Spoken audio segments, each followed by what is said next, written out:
Assalamualaikum warahmatullahi wabarakatuh. Perkenalkan, nama saya Daufik Akla, NIM 2008710 dari Prodi Pendidikan Kepelatihan Olahraga.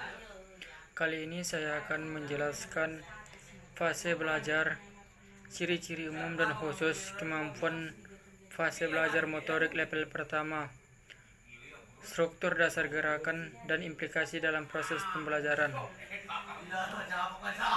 Yang pertama itu fase belajar. Fase belajar motorik adalah suatu fase yang menggambarkan keadaan penguasaan keterampilan motorik seseorang dalam melaksanakan gerakan-gerakan olahraga. Kemampuan seseorang untuk dapat menguasai keterampilan motorik olahraga berbeda-beda, yang disebabkan oleh antara lain: yang pertama, perbedaan kemampuan kondisi dan koordinasi yang dimiliki. Kedua, perbedaan usia. Ketiga, perbedaan pengalaman gerakan. Keempat, perbedaan jenis kelamin. Kelima, perbedaan kognitif. Dan yang terakhir, frekuensi latihan dan sebagainya. Yang kedua yaitu ciri-ciri umum kemampuan fase belajar motorik level pertama. Ciri-ciri umum fase belajar tingkat pertama adalah penguasaan kemampuan motorik dalam bentuk kasar. Seseorang yang berada pada fase ini hanya mampu melaksanakan gerakan-gerakan yang dituntut bila situasi dan kondisi mendukung. Ciri-ciri khusus atau yang banyak dilihat. Struktur dasar gerakan tersebut diperlihatkan dalam bentuk yang kasar. Contohnya, irama gerakan, hubungan gerakan, kecepatan gerakan, ketetapan dan kekonstanan gerakan, bayangan gerakan, dan program gerakan.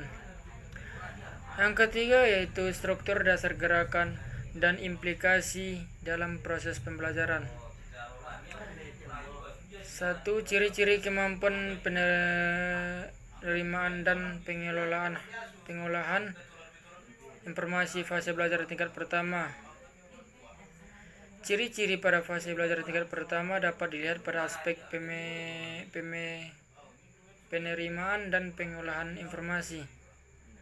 Dalam pelaksanaan aksi-aksi motorik atau gerakan-gerakan olahraga, ada 5 indera penerima informasi, yaitu visual atau penglihatan, akustik atau penalaran, taktil atau kulit, kinestik atau otot, dan vestibular atau alat keseimbangan. Kelima indera itu tidak hanya berperan dalam penerimaan informasi, tetapi juga berperan dalam penerimaan feedback, yaitu tentang gerakan yang sedang berlangsung. Berdasarkan feedback ini dapat melakukan pengendalian dan pengaturan gerakan-gerakan yang dilakukan. Misalnya pengaturan tentang impuls-impuls kekuatan, pengaturan dan pengendalian arah gerakan. Implikasi ciri-ciri fase belajar motorik tingkat pertama ke dalam proses pembelajaran. Misalnya, peran guru pendidikan jasmani sangatlah menentukan pada keberhasilan peserta didik dalam melakukan gerakan yang diajarkan. Sekian penjelasan saya tentang fase belajar, ciri-ciri umum dan khusus kemampuan fase belajar motorik level pertama, dan struktur dasar gerakan dan implikasi dalam proses pembelajaran. Salah dan jagal mohon dimaaf.